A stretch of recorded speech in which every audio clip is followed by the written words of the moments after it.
I'm back! Welcome to another edition of Main Event Wrestling. I'm, as always, your host, Mr. Main Event Wrestling. I've been off for a few weeks. I was actually not going to do this anymore, but tonight's NXT Takeover kind of made me want to get back into doing these. And what a fucking event that was.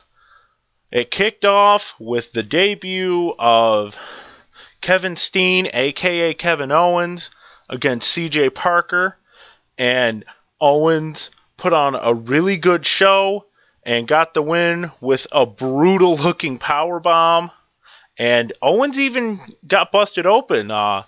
Parker hit him with an open palm strike to the face, and it looked like it busted open his nose.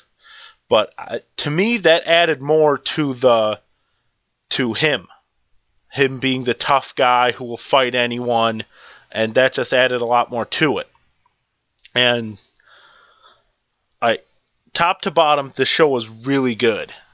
And then after that, I believe that it was the tag title match with the Lucha Dragons and the Vaudevillains.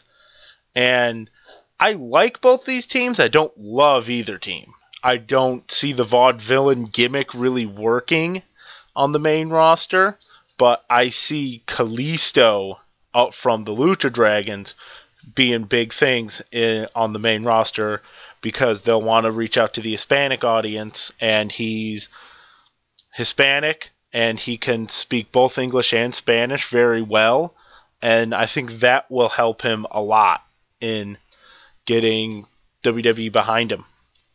And the Lucha Dragons retained. And then we had the women's title match. I don't know about order, but we're going to go to the women's title match. And that was a phenomenal women's title match with Charlotte and Sasha Banks. Those two ladies tore the house down. And up until the main event, that was my pick for match of the night. And it's not often you see a women's match in WWE get given the opportunity to be match of the night, but those two did. And Charlotte's fantastic, Sasha Banks is fantastic, and those two need to be in the WWE Divas division immediately, because I think it's kind of pathetic that if you look at the main roster Divas champion, Nikki Bella, is a whole hell of a lot worse than the developmental women's champion, Charlotte, or even the developmental women's I just lost to the champion, Sasha Banks. It's ridiculous the talent gap between the developmental divas and the WWE divas. And if I were Triple H, I would probably be screaming at Vince to call up just about all the divas from down in NXT and put them on Raw and SmackDown, and just do away with, maybe not do away with the Bellas and all them, but just not have them be the ones in the title picture, because those girls down in NXT are phenomenal workers who deserve to be getting a shot on the main roster.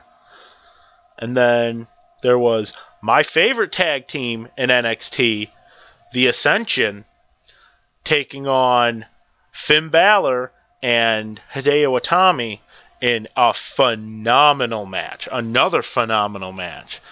Those four guys beat the hell out of each other. And Itami even teased us with getting one of them up on his shoulders, going for the go to sleep, which he invented. And, well, Punk's not there, so that's not his move anymore. So I say let him use it. Crowd was popping hard for that because they knew what he was going for.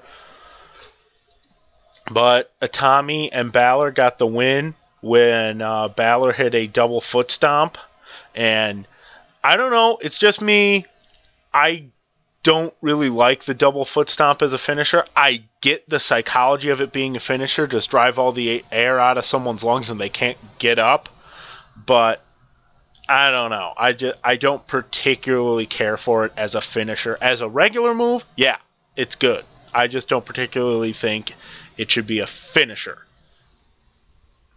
And then we had Baron Corbin come in and squash someone, and he had a stare down with Bull Dempsey, and it looks like they're building to something with those two, which I think out of those two, I like Corbin more, even though we haven't really seen everything Corbin can do in the ring, because he's in 30-second matches. Same with Dempsey, but his are a little bit longer.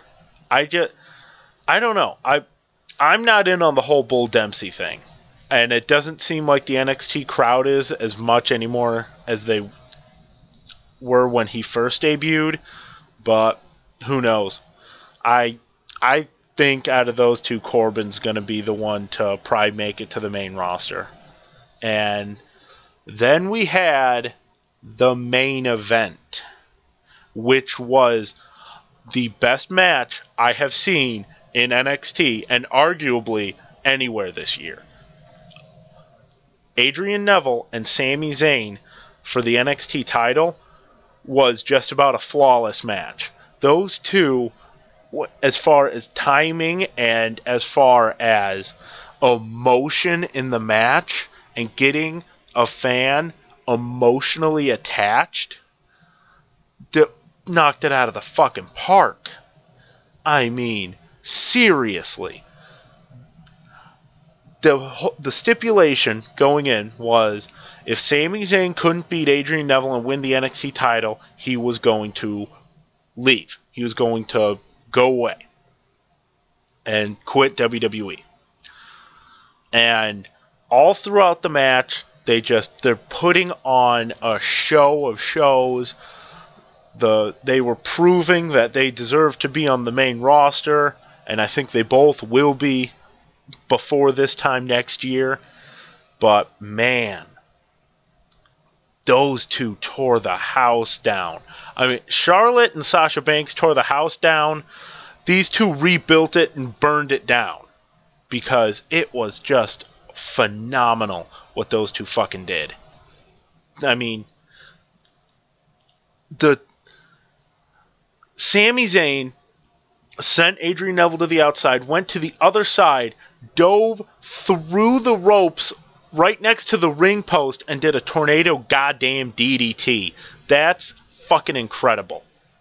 I'm just awed at the fact that that's humanly possible. And the ref got knocked out, and towards the end, and there was a inner struggle with Sami Zayn. Oh, do I hit him with the title? Do I not? And it was all connected back to when Adrian Neville said, you don't have the killer instinct to win the big one. You have all the skill, but you don't have that killer instinct. And it looked for a minute like Sami was going to clock him with the belt, but he didn't, and it almost cost him. But Sami Zayn hit him with that T-bone into the corner, and then the haluva kick, and got the 3. And I'll admit, I marked the fuck out, because I am a huge supporter of a guy like Sami Zayn, a guy who's traveled the goddamn world to be where he is and to get recognition on the biggest stage in all of professional wrestling.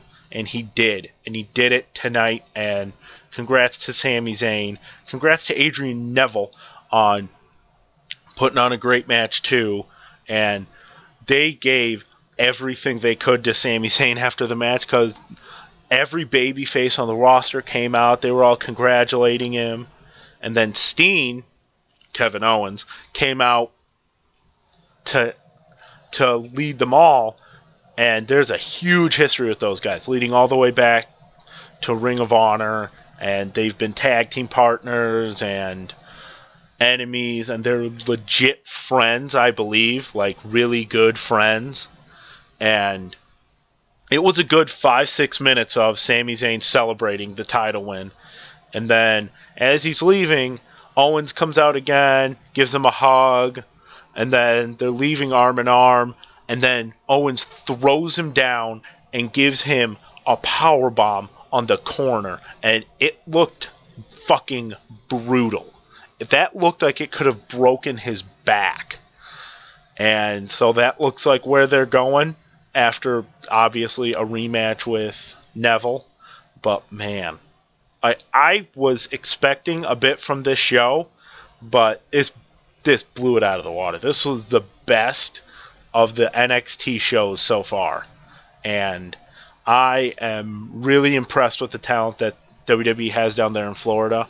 And WWE, it's not only the wrestlers that have talent down in Florida. Whoever is writing that show needs to come up and write Raw and SmackDown immediately. Like, just because whoever that is, he or she knows how to write professional wrestling stories. And that's what it is. Yes, it's called sports entertainment, but they know how to write stories around the action in the ring. And that is where you hook, line, and sinker people, is the action in the ring. That's where you get people to tune in, is the action in the ring. No one tunes in for everything but the action in the ring.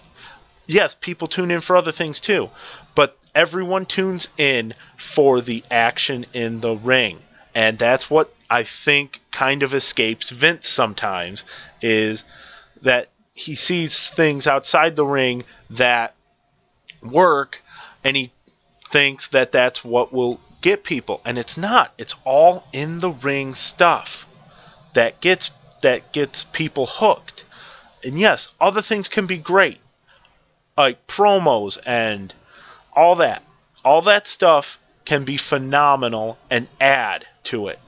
But at the end of the day, the bread and butter is the action in the ring. And that's what they need to focus on, because lately it doesn't look like they have, except for at pay-per-views. Like Survivor Series was a great pay-per-view. I was blown away by the fact that Sting showed up. And I marked the goddamn hell out again. And that's just what we need. We need someone who knows how to book wrestling. And I know Vince said on the Stone Cold podcast, "Oh, I don't book professional wrestling. That was what my dad did. I book sports entertainment." Yeah, but professional wrestling is a part of sports entertainment. And I think that's something that needs to be known. I think Vince can watch NXT Arrival or NXT Takeover, and see that that is the type of product that could hook people, that would hook just about everyone. You got a great story with Neville and Zayn. You've got great in-ring action with everything. And that's just what is needed. And I think eventually, hopefully, it'll get to that point. Alright, that is it for me tonight. Don't forget, like, comment, subscribe, like my Facebook. I will be back up here, hopefully weekly. I will try my hardest to be weekly. And comment with questions. Just have discussions about this week's takeover or whatever. Just keep it civil. And like I said, send me any questions. I will answer any and all questions on the goings on in professional wrestling or even non-wrestling. I'll answer non-wrestling questions.